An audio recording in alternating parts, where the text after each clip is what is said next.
So for those of you who've joined us already, please be aware that this event is being recorded. And also I'm going to ask you to please keep your sound on mute throughout the event so that we don't have any background noises that interfere with tonight's presentation and some of the film that we'll be viewing tonight. However, I do encourage you to use the chat function to post your comments and your questions for our presenter today. So throughout the event, you may use the chat function to post your questions or your comments for our presenter. And then the team behind the scenes will gather those questions and comments. And then when we arrive at the question and answer session, which will be at the end of today's event, then we will post those questions. We'll pose those questions to our speaker today. Ladies and gentlemen, this event is a collaboration between the Johannesburg Holocaust and Genocide Centre and the Sylt Foundation. And I just want to say thank you to the Rosa Luxemburg Foundation for sponsoring this event. And also thank you to them for their continued support of many of our programs and events. So thank you very much to them. So this event, as I mentioned, will be both a presentation but also a question and answer session with tonight's presenter, Dr. Nava Barazani. So please make sure to stay till the very end of the event so that you can be part of that question and answer discussion. It is now 7 p.m. South African time. So I'm going to officially begin the event. And we will have people joining us as the event is happening. So our team will let those people in.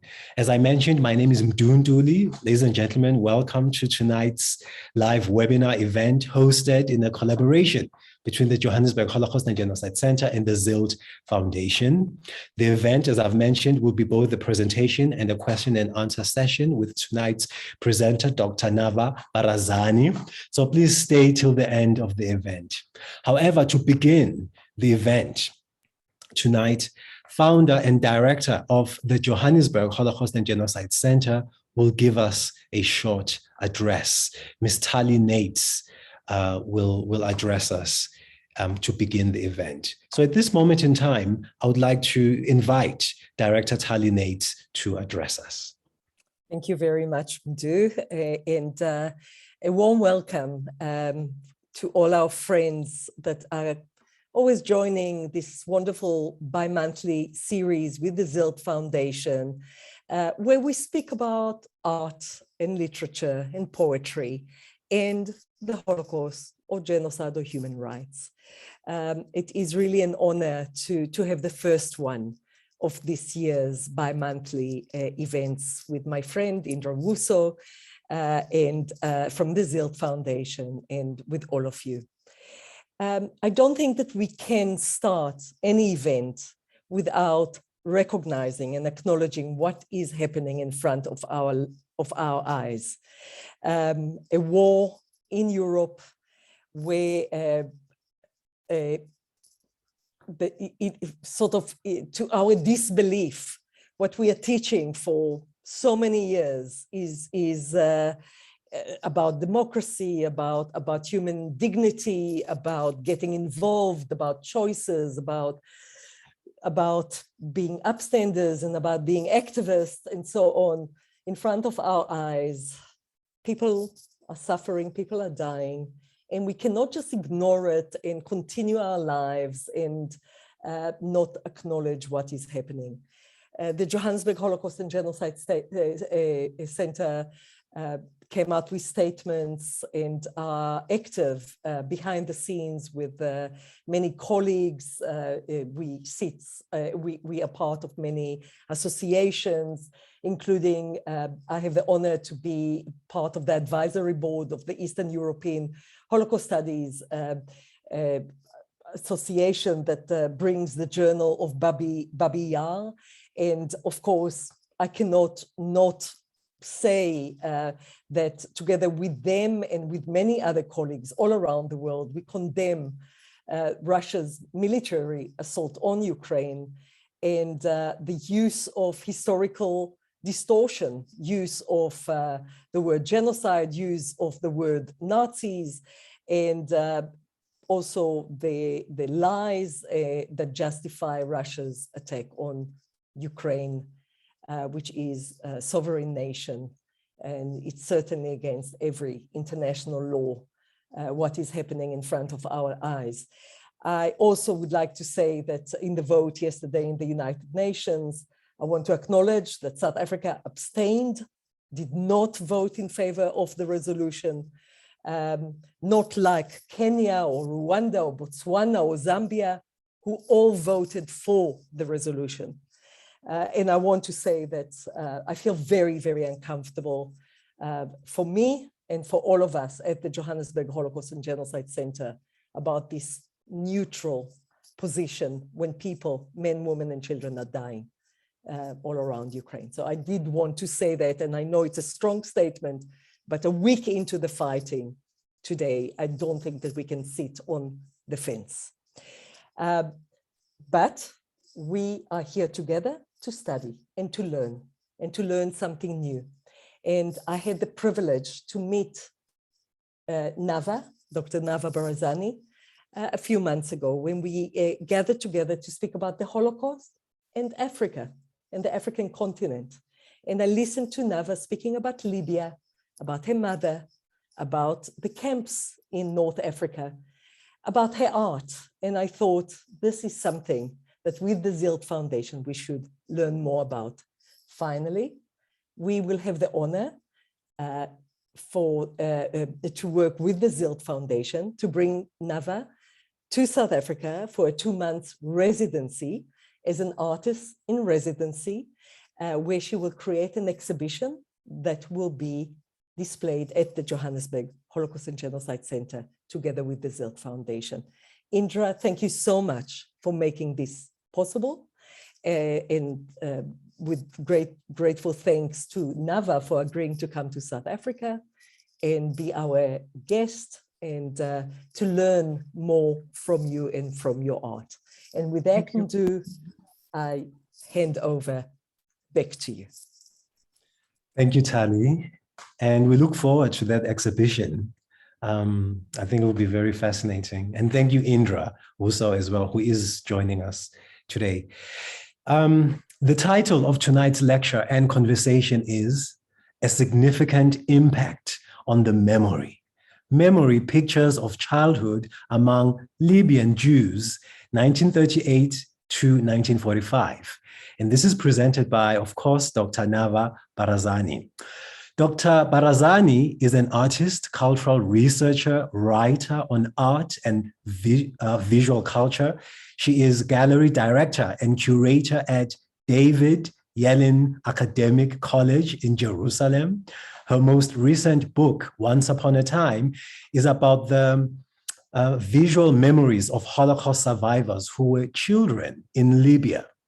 Her artworks, inspired by her mother's memories of Giado, in the Yad Vashem Art Museum collection in Jerusalem. In tonight's lecture and conversation, Dr. Barazani will share her images and interviews of the Libyan Jewish community who were children during the Holocaust. She will also talk about the use of imagery in understanding and dealing with trauma. So it is now my pleasure to present to you Dr. Nava Barazani. Thank you, Mdu. Thank you, Indra, and thank you, Tali, for inviting me to today. So I will divide the lecture into 2 parts. In the first part, I will speak about memories from active moments of the Libyan Jewish communities, children during the Holocaust, as Mdu said. But in the second part, I will refer to a series of artworks I created following my mother's incarceration in Giado as a child. So I will share the screen, just a minute.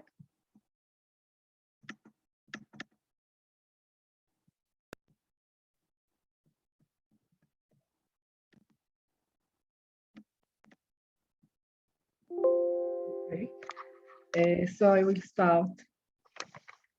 It seems that in the present, we need much more than words to discuss memory narratives rooted in the past, especially memories from a traumatic time.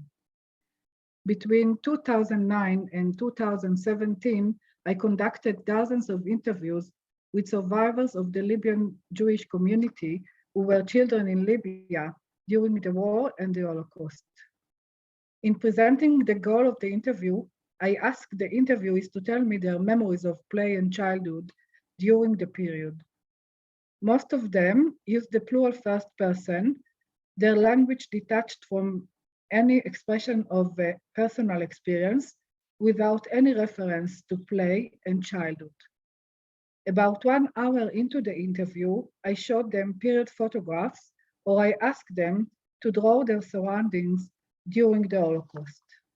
In light of that, I will discuss the significance of the presence of the visual image on the content that arose in the interviews. I will focus through a close reading of the 3 later interviews which I conducted in Israel. One of them with Leah, a Jado concentration camp survivor whom I met in 2012. Another interview that I will focus on is with Menashe, survivor of Bergen-Belsen, whom I met in 2009. The last interview I will refer to is with Yulia, a Jado concentration camp survivor whom I met in 2009. At first, I will present a short historical background. From 1911 onwards, Libya was occupied and colonized by Italy. 1938 was the year in which some of the racial laws that were legislated in Italy, akin to the Nuremberg laws, were implemented in Libya. In 1940, Italy joined the war as an ally to Germany. The German army landed in Libya in February 1941. In 1942, the race laws began to be enforced more strictly, and various edicts curtailed Jews' freedom in the realms of commerce, culture, and the law. Jews were soon subjected to violent attacks by fascists. Following orders to expel Jews of foreign nationality, some were deported from Libya to detention and concentration camps in Tunisia, Algeria, and Italy. In September 1943, prisoners in the detention camps in Italy were transferred to the Bergen-Belsen camp in northern Germany and to the Innsbruck-Reichenau camp in western Austria. From December 1940 to January 1943, control of Libya alternated between the Italians and the British. In 1942, 2,600 Jews of Kyrenaika were deported to Jado concentration camp in Libya. Convoys of trucks arrived at the camp every 2 weeks from May through October 1942 in journeys that lasted 5 days and nights. That same year, forced labor camps were established in Sidi Azaz and Bukbuk for Jewish men 18 to 45. The English victory in early 1943 symbolized the end of the war on Libyan soil for the Jews and their dream of recovery from years of subjugation. Leah. In 1942, aged 8, Leah was uprooted from her home in Benghazi and transferred along with her family to the Jado camp. The prisoners suffered from overcrowding, a shortage of drinking water, hunger, and many diseases. 562 Jews died while in the camp. Leah's sister, age 12, and her maternal grandmother both died of typhus.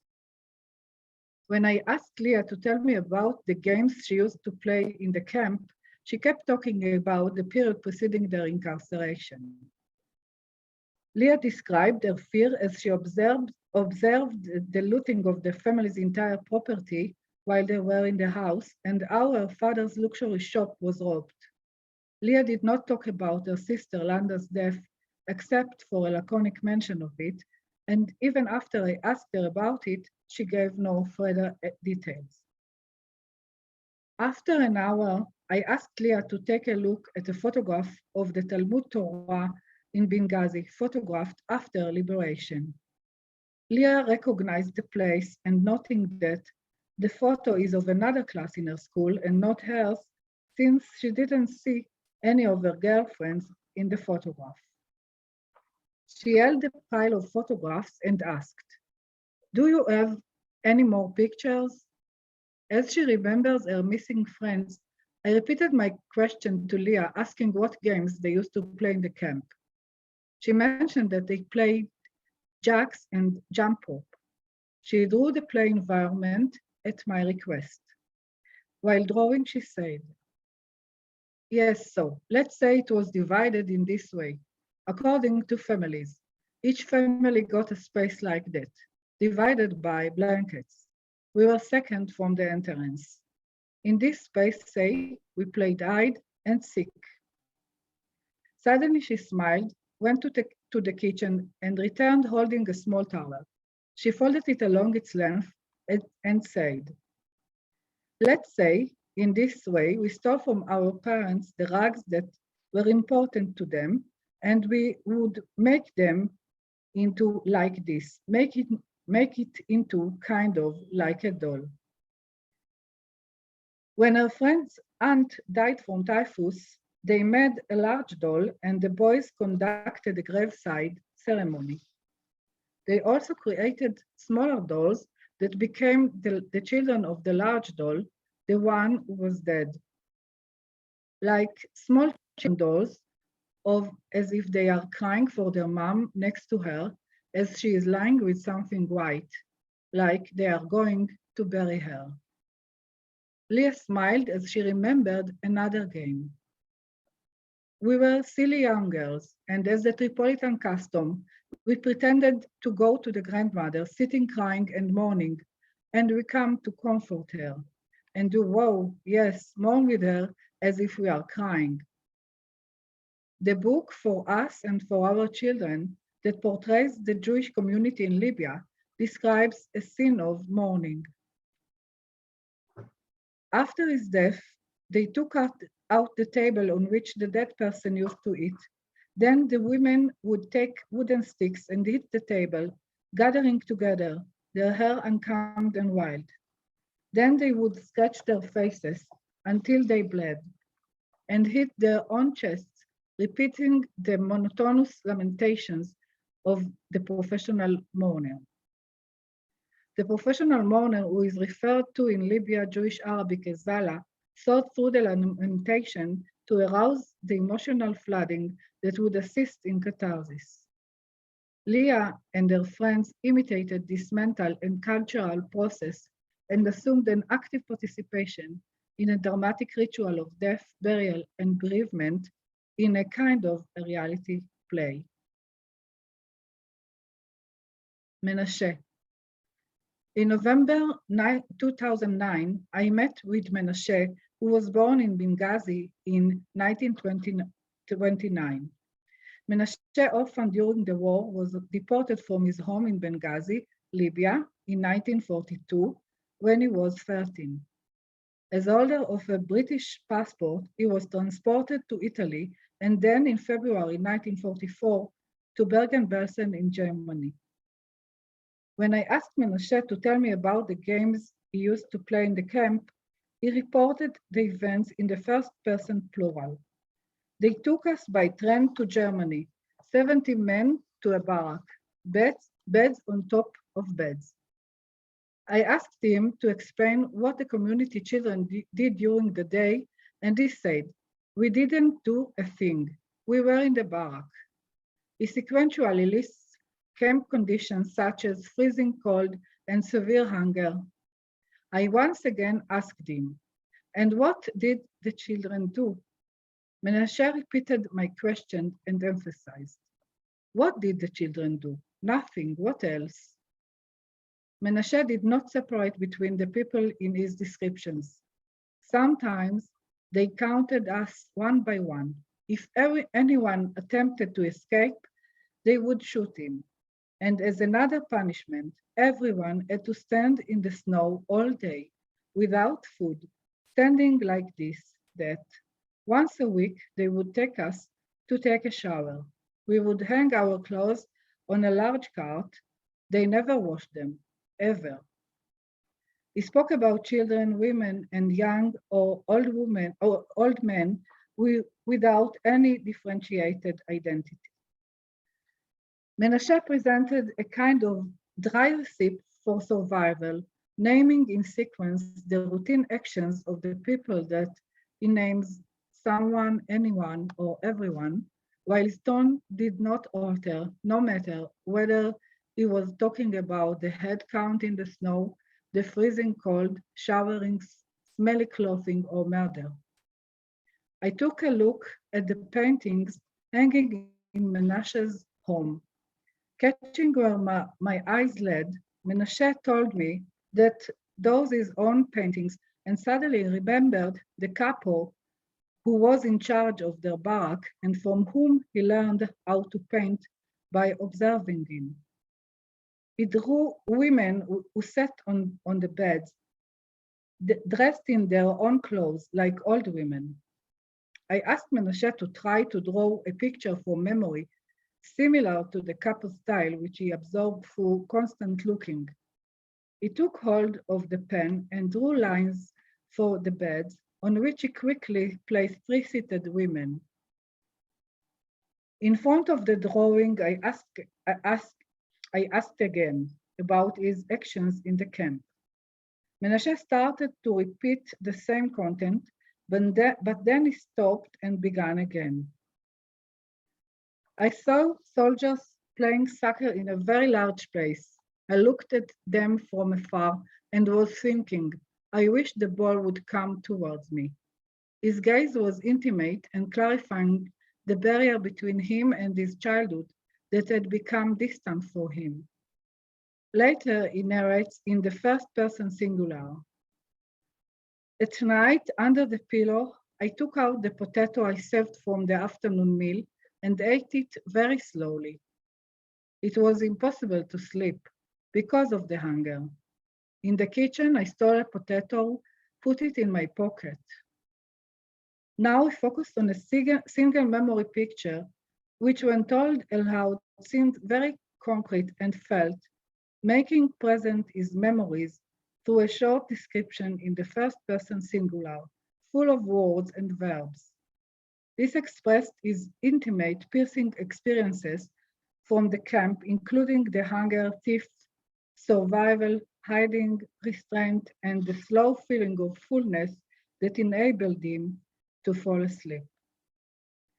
The drawing as an instrument of abstraction and representation of reality makes it possible to divide the past into small pictures and constitutes a means of conceptualizing it. As Claude Lévi-Strauss writes, what is the virtue of reduction? To understand the real object in its totality, we always tend to work from its part. The resistance it offers us is overcome by dividing it. Being smaller, the object as a whole seems less formidable. By being quantitatively diminished, it seems to us qualitatively simplified.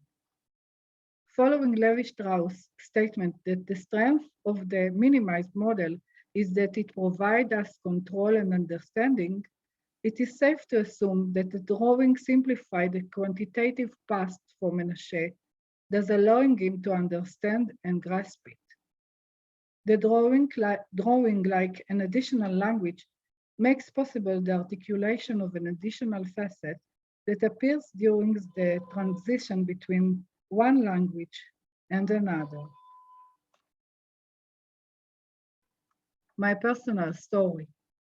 In 1942, when she was 5 years old, my mother Yulia was uprooted from her home in Tobruk, Libya, and transported with her family to Jado. Her grandmother and 3 of her sisters perished at the camp. Over the years, I have heard fragments of memories shrouded in silence. In 2009, I asked her to tell me about her childhood in the camp. I asked what game she used to play, and she said, I was certain it was a dream. According to her, when she heard the adults secretly whispering about their days in the camp after the liberation, she realized she wasn't dreaming. She ignored me when I asked to hear about the games played in Jado. She briefly mentioned the death of her three sisters in the camp, Lulu, Lisa, and Violet. When I asked whether they died of the severe hunger prevalent in the camp, she said, "No, they didn't starve to death. We did not go hungry. Our situation was good." Later on, she added, "They died the way children sometimes die." Julia added that her mother took good care of her children during the time in the camp. In the second part of the interview, I presented Julia with the photograph of the camp. She held it tightly. This was the first time she had encountered any image of the camp, and her face showed intense emotion, something that resembled a nostalgic encounter. She pointed to the faded photograph and saw things in it that I was not able to see and noted, "Wow, I'm about to cry.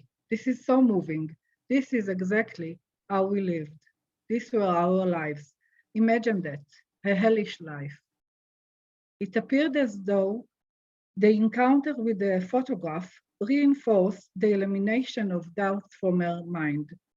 It was an apathetically violent declaration to her that this really happened, evidence, undeniable proof. While her gaze followed the photograph, she said, "It's hard for me to tell. If only my mother was alive now. We could not talk about it at home. We did not talk, maybe because they wanted to suppress the suffering. They buried their daughters there. The worst situation in life.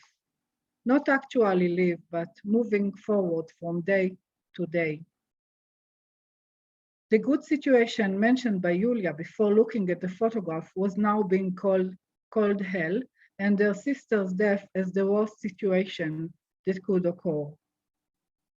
The blurred photograph does not show anything that could predict Julia's memory, while gazing at it recounted the hunger and diseases that were prevalent at the camp.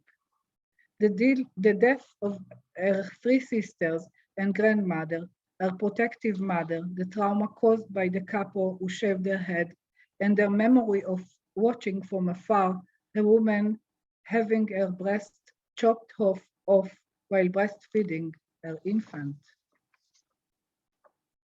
In his book Camera Lucida, Roland Barthes discusses the mix of two voices when looking at photographs, the voice of banality and the voice of individuality.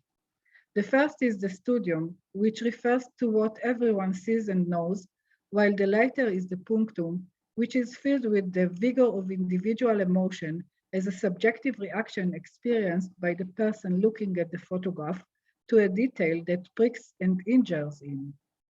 Barthes adds that different individuals could find different punctum in the photograph. Furthermore, the punctum is not constant and could change for the same viewer from time to time.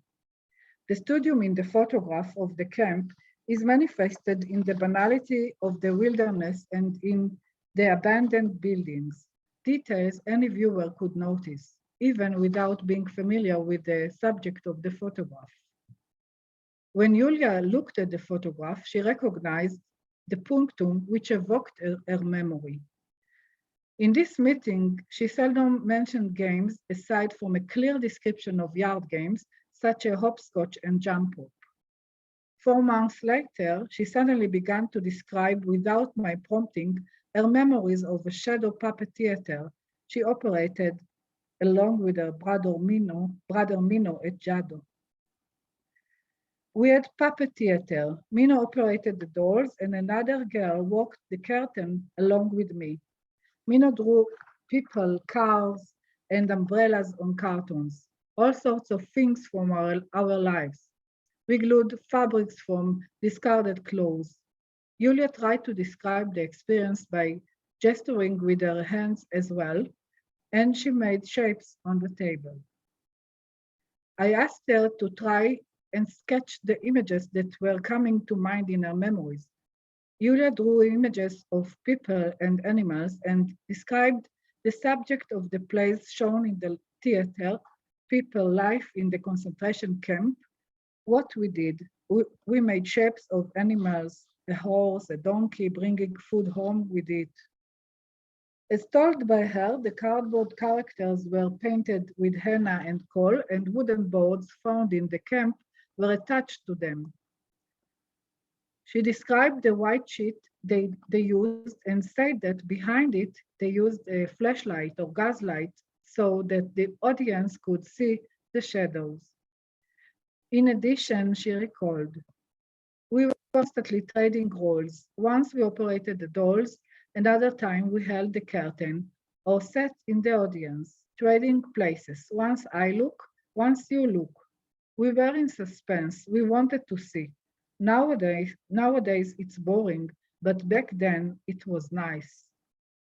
According to Barth, sometimes the punctum, in spite of its clarity, can be hidden, only appearing after turning away one's gaze and considering it as time goes on. The punctum draws the observer beyond the photograph itself. It appears over time. Julia discovered the subjective detail that hurt her and was hidden in the photograph and beyond it. And to sum up, the visual images became a bridge between time period and assisted Leah, Menashe, and Julia in activating a dialogue between the adult narrator and between the child protagonist about whom the story now.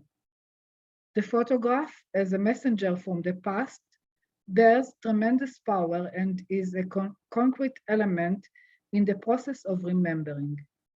It stimulates the memory and creates a confrontation between two simultaneously existing presences. One becomes the past while the other is activated by the gaze and the contact with the present.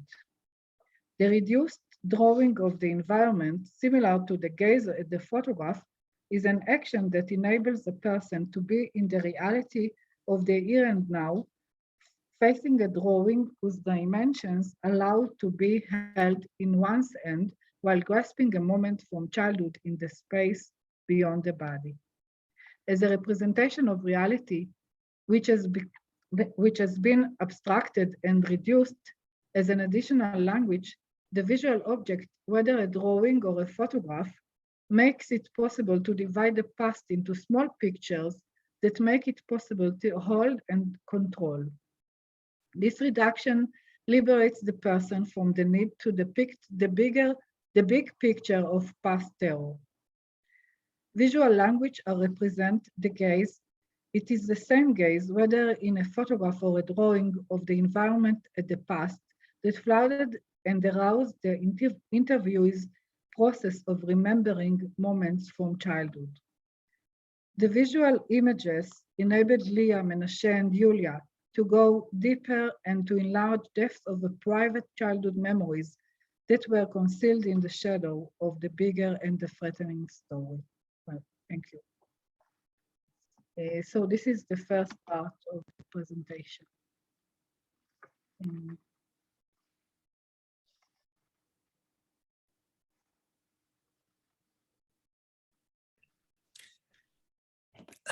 Thank you. Thank you, Nava. To continue, okay. Yes, please continue. Continue with the other presentation. Yes, please. Yes, please.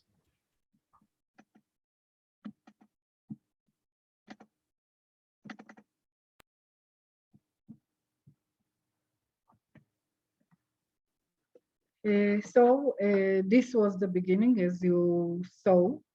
And my first interview was my mother, Julia. And I also studied the subject as an artist, and I want to show you a presentation of Jado Mom's Corner, a series of images that I made after the interview with my mother. In those artworks, I tried to understand the period and to grasp it, and also to make an images for my mother that takes photographs of everything every day. Since I was a child, I didn't see her separate from her camera. a real camera, obviously not a phone camera. And I wanted to try and fill missing images of this period. In the beginning, I knew almost nothing about the Holocaust in Libya at all, and particularly about my mother's story. And when I started to look for visual material, I expected to see similar images, just a minute, similar images from the period of the Holocaust in general, which I know very well, like every Jewish person. Those images have a huge influence that helps us to imagine the period and try to understand it. This is my mother, Julia, and over the years, she did not tell much, as I already said, and I didn't ask her too much either, but the information about the Holocaust in general fascinates me. So before the interview, I tried to find the images of the period, but I found only this photograph that you saw. And I was very disappointed when I looked at the photograph because I saw boxes and more boxes with the dark openings locked to my imagination. And also I was afraid of my mother's reaction when seeing this banality photograph, which for me has no special meaning. So as I already told you at the other presentation, in 2009, I showed the photo to my mother, who saw an image of the camp for the first time since she was there, and she was very emotionally moved by it. And from here, I'm going to talk about my artworks that arose from my mother's observation of the photograph. When she saw the photograph, she said, "Yo, I'm about to cry. That was our life. Just imagine, it was a life in hell." And she saw also laundry lines full of lice. So she saw things that I was not able to see. But I saw words in my imagination. So my mother told her story from Jado in front of the photograph, and I started to imagine some visions based on what she said, and I will show you some works.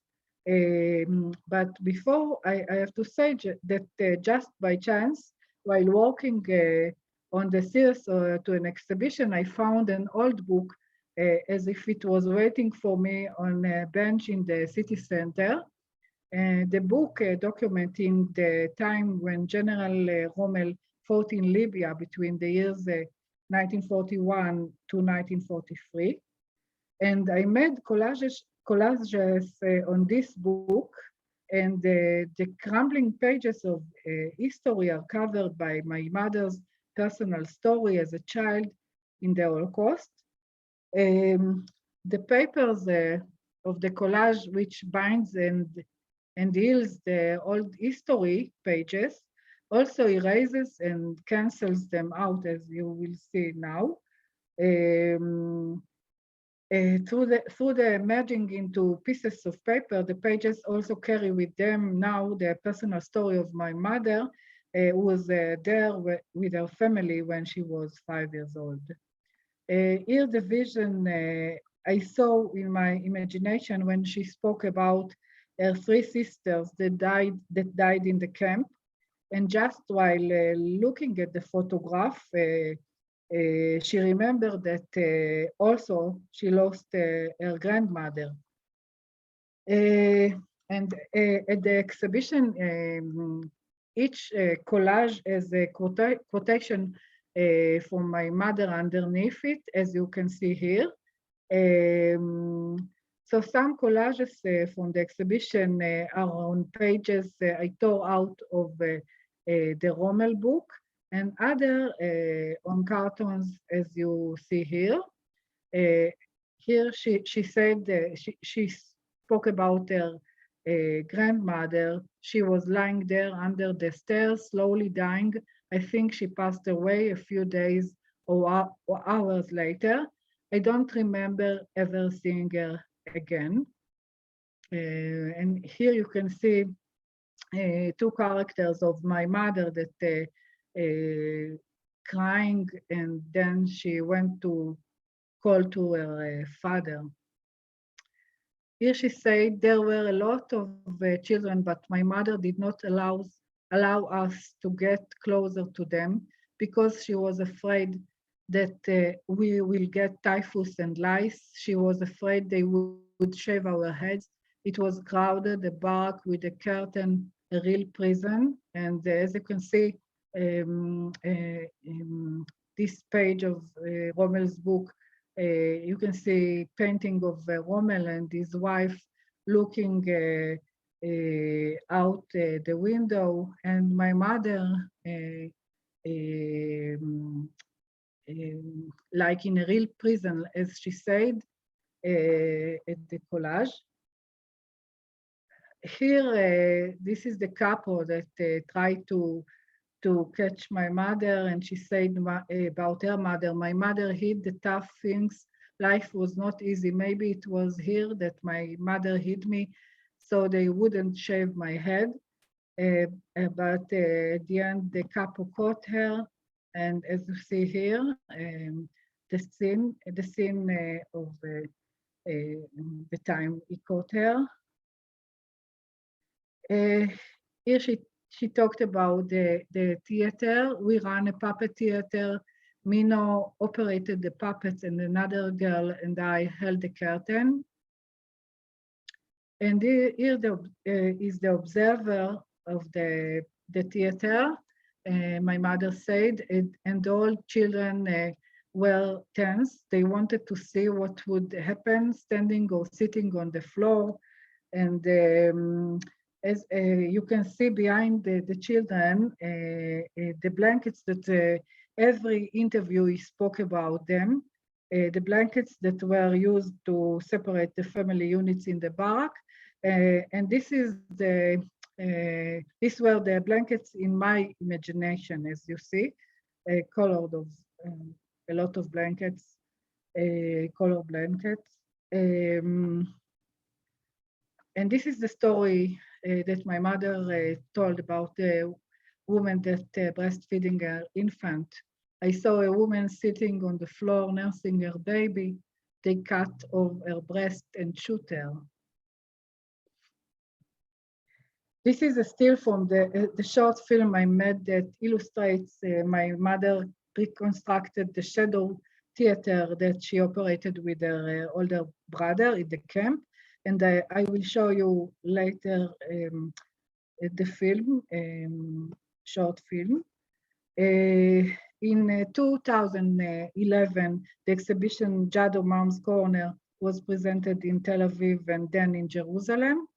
And in 2015, the short film and some works from the series were presented at Yad Vashem Art Museum in the exhibition Children in the Holocaust Stars Without a Heaven. My works are now in the collection of the Yad Vashem Art Museum, and I will show you some later works that were not in the exhibition, but I continue to make the collages about the miserable life during the war and the Holocaust. As we can see now, a similar situation is repeating itself in Ukraine. So these are some of my current works.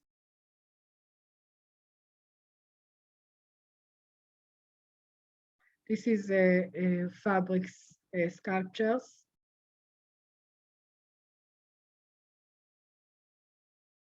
And these are some sketches, and I will show you a small scale or a model of the big installation, which I will make during my future residency at the Johannesburg Holocaust and Genocide Centre, thanks to Tali Nates and to Indra Russo from Sylt Foundation that were so generous to invite me. So thank you. And I want to show you the movie that I told you about.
Can you see the movie? Yes, we can see it. So maybe let it play and maybe the sound will pick up as it plays. Just a minute. It's also Just a small, Nava. It's Yes. small. It's not like before. It's small, so I will stop it just a minute. Yes, So yes. I will do a share screen, stop share, and we'll do it.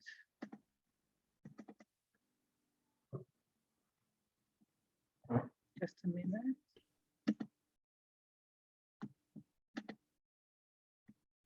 Just a minute.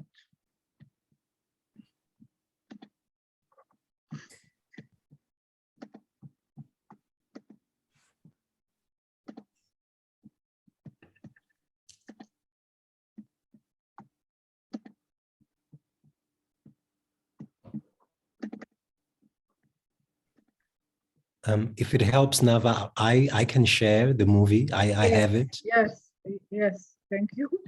All right. Okay.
הוא אמר שהוא תכף חוזר. תכף חוזר, הוא אמר לי. אז חיכיתי לו.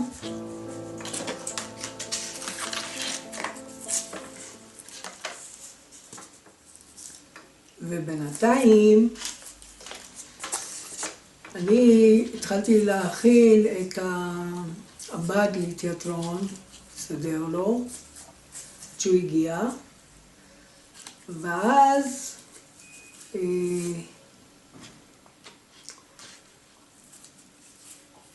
התחיל הסרט. לא היה לנו נגיד צבעים או משהו, היינו לוקחים פחמים, היינו לוקחים גיר, היינו לוקחים מה שיש. אודם, כל מיני דברים, והיינו צובעים את כל הציורים האלו, כדי שיבלטו בווילון גם, שזה יהיה מעניין קצת. והיה היה אוסף מקלות ומסמירים, חלודים אם יש, וככה זה היה הסרט. אבא לקחו אותו מסכן באוטו של פרות, הוא וכמה גברים. אני ידעתי שאותנו לקחו, אמרו לנו תעמדו פה בתור, נותנים לכם לחם. ילדה קטנה הייתי, זה לא צחוק, וכולם חושבים שזה לחם, רובם. התור שלנו כמעט אולי 5 ילדים לפניי. הגיע האות להפסיק. ממש דאגה שנהיה בסביבה. כי אי אפשר היה לדעת מה יכול לקרות בעוד רגע. מישהו רדף אחרי אמא, רדף אחרי אמא פשוט לספר אותי, להוריד לי את השיער. זהו, היה ויכוחים פה ושם, בסוף כן נתפסתי בידיו וכן הוריד לי, וחליתי אחרי זה וקיבלתי חום, והטראומה גדולה בשבילי.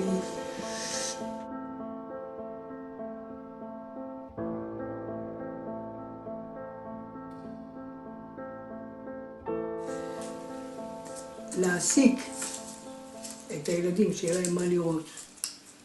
וכאילו אנחנו מדגמנים סרט, שמדובר על משפחה, שמדובר על סנדלר, שמדובר על... כל הזמן דמיינו, כל הזמן אהבנו לחכות את הסרטים, את זה, והיה לנו ממש רצון לפעול ולעשות דברים שחלמנו עליהם.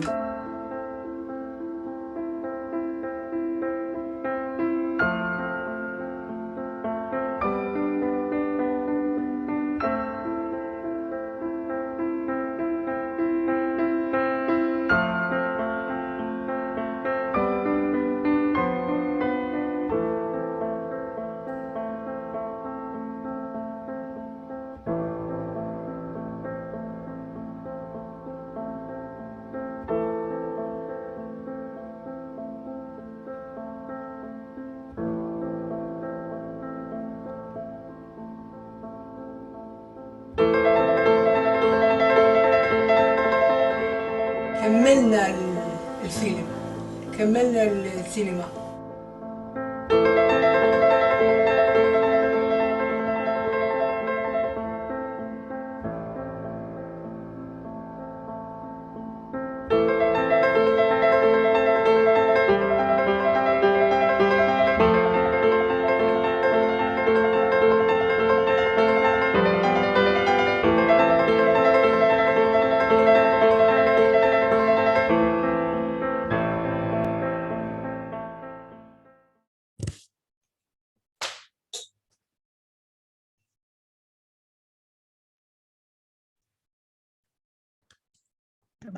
Thank you.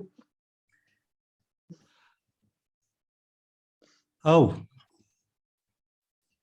something is played.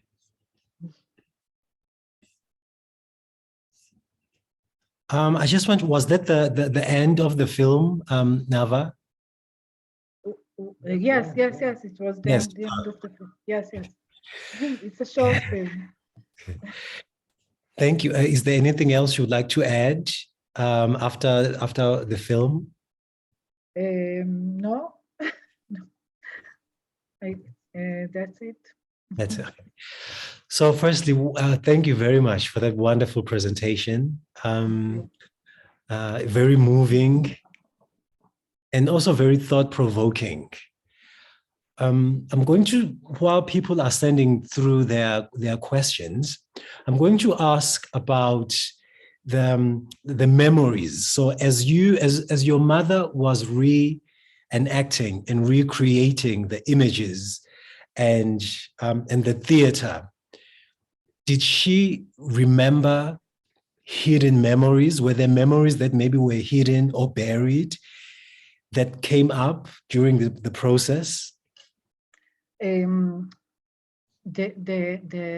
puppet theater, the shadow theater, came after she looked at the photograph. So this is the big memory, and also I think the photograph evoked her memories. I think, not the puppet theater. The puppet theater was the result of looking at the photograph, I think.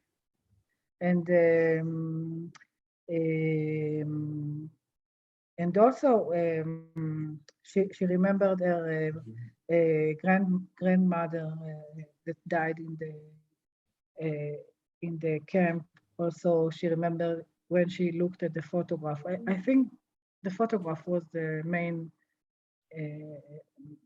influence over memories.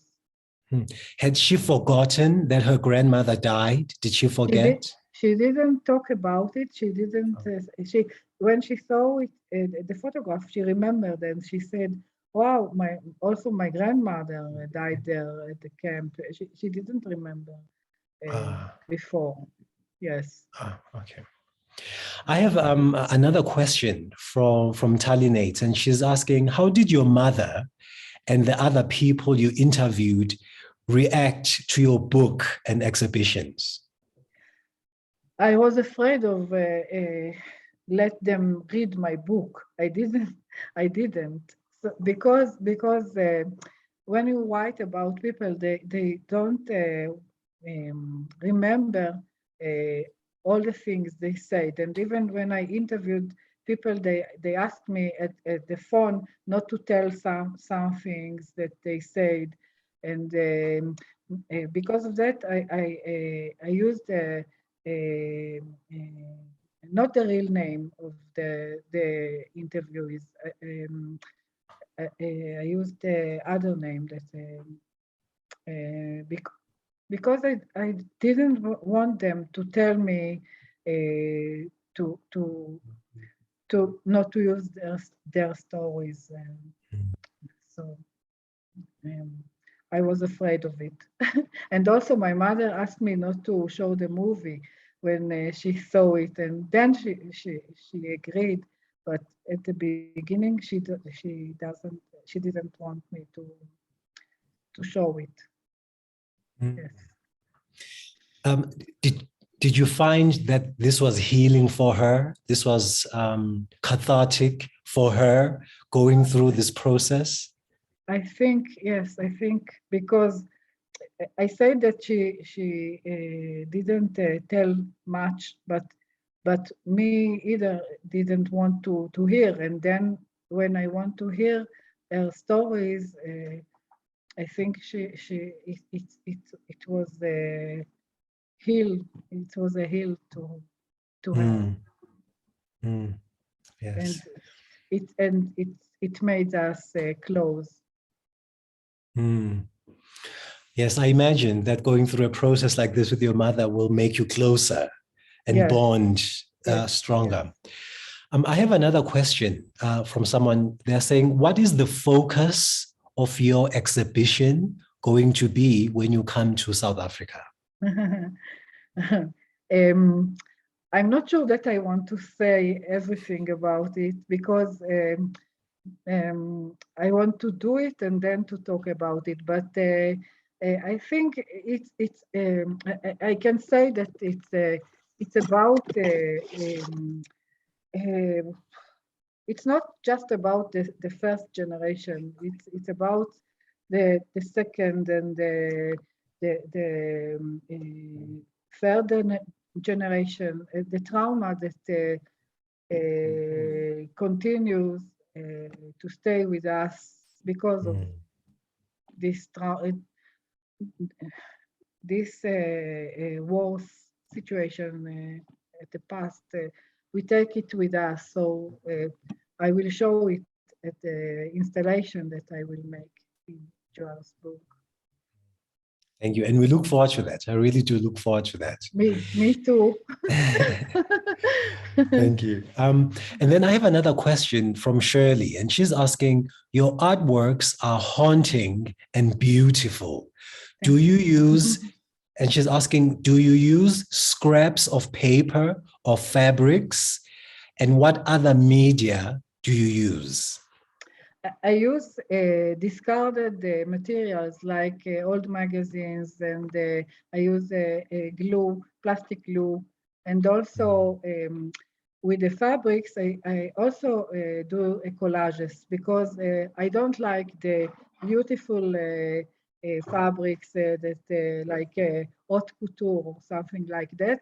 I want to show the cracks at the collages and the fabrics, because this is the media that talks about the situation that I want to share with the observer. observers. I want them to see the cracks that stay in our life. Yes. Maybe I'll ask one or two more questions. Maybe another person will have a question. But my question is to you as a daughter, as your mother's daughter.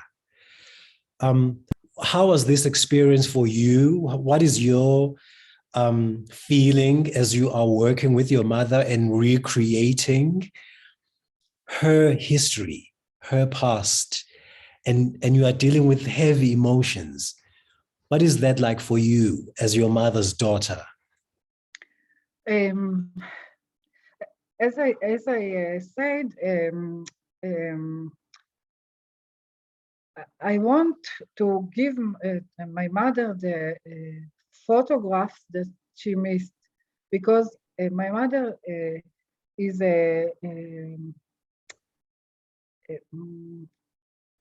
just a minute. She looks at our world just with photos, not with the words or something like that. She likes visual, and from this past there is no much photographs, and I told you that she always photos.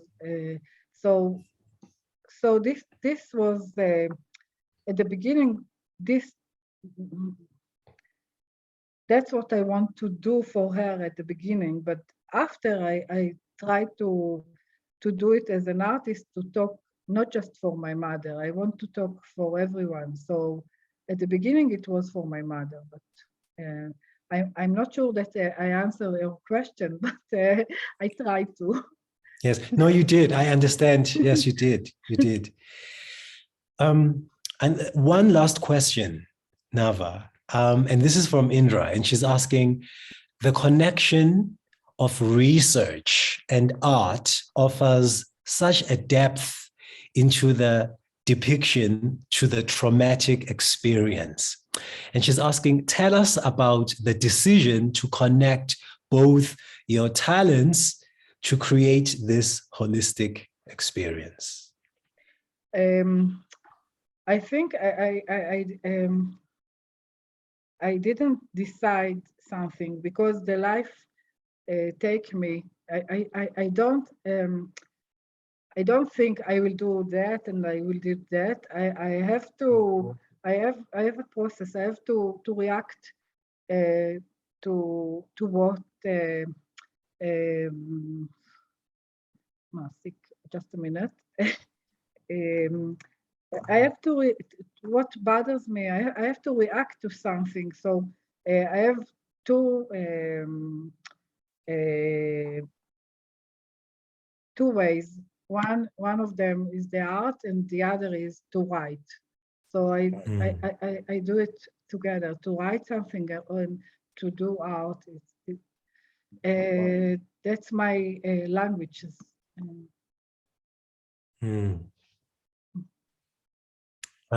Yeah, I hope Indra, she was able to answer. You're happy with that answer. No, I know there is a lot of time to explore this, because this is actually that it becomes one language. I'm very interested in the process, how it becomes, but we will have 2 months to talk about this. 2 months for me to learn English well. Yes, but you did very well. Yes. No, I was saying you did very, very, very well. Thank you. Yes, this has been really, really fascinating. And your responses, I understand exactly what you're saying. And I feel exactly what you're saying. Thank you. So Nava, thank you. Thank you very much. Yes, it's been an eye-opening experience, and I look forward to welcoming you to Johannesburg when you arrive, and to working further with you in other projects when you are here in South Africa. I think many people will be very excited to meet you and to then experience the exhibition that you will create for us, with us. Thank you so much. Thank you. Thank you for having me today. Thank you. Thank you. This was excellent. Thank you very much. So thank you to the Johannesburg Holocaust and Genocide Centre. Thank you to the Sylt Foundation for this collaboration and this partnership. And we look forward to more presentations as we go on with this collaboration and this series. So thank you to Indra Wuso and thank you to Tali Nates. Thank you. And thank you all for being part of this session. Dr. Nava, thank you very much. Thank you, all of you. Thank you so much. I hope to see you soon. Thank you so much. Thank you. Thank you. Thank you. Thank you. Bye-bye. Be safe, everyone.